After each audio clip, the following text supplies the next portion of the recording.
Well, I think about the makerspace. The biggest benefit is for entrepreneur or small businesses.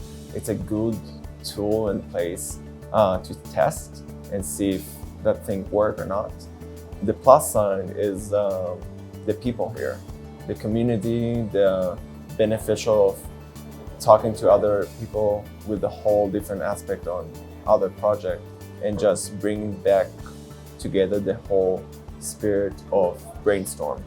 I am currently converting a van, and I use the workshop at the makerspace as well, with the CNC routers and sanders and table saws and all the amazing power tools that I couldn't afford or have space to have in a garage is available to me at the makerspace as well. I think that the institution of a makerspace can help people do things like that and start their own things and make ideas into projects or merchandise.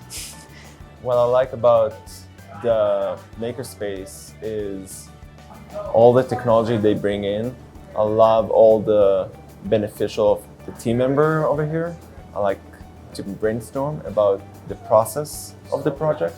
I think for a lot of people, it's easier if they have people who guide them through it a little bit and do that. And it's also what for me was the encouragement of the people working here and just being surrounded by people who are doing a similar thing and saying, wow, this is really cool what you did. Maybe you can do this and that instead, or adding to it or something. I think that's the real key to keep going and doing new things.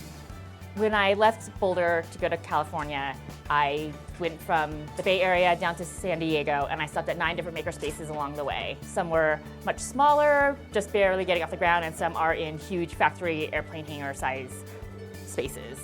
And the difference that I found with Building 61 is the self-guided practices that are offered here. Having that one-on-one help and support from the staff is incredibly invaluable. When I first started, I barely knew Illustrator, just the basics. And I would say most of the patrons have zero to minimal knowledge of that software. So figuring out how to get my designs that are in my head onto the computer, then having the laser read it is incredibly valuable.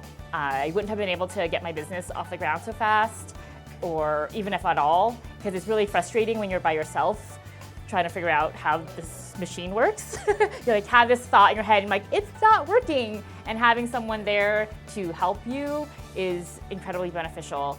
At other makerspaces that I go to, it's not their job to prototype your designs for you. They'll help you if there's something wrong with the machine or you have a specific question, but they're not working with you to kind of see that design from beginning to end. Building 61 definitely is the reason that I have a new career path and have been as successful as I am. For a small bootstrap business like myself, I wouldn't have been able to do this without, if I had to pay for it. After I just started doing it all just for my kids and sometimes friends, people here and then people who saw it at home said, oh, you should really sell this. This is so cool. I would totally buy that. Go ahead and do something. And that made me think, and I looked around what's the easiest way to do that. And I came up with Etsy. So I opened an Etsy shop, and that's where I'm at now. And let's see where it's going. I have an Etsy shop called Mountain Gypsy. You can find us on our website at yomostudio.com, and it's an e-commerce, so we ship all over the world. And you can take a look at our Instagram as well and Facebook.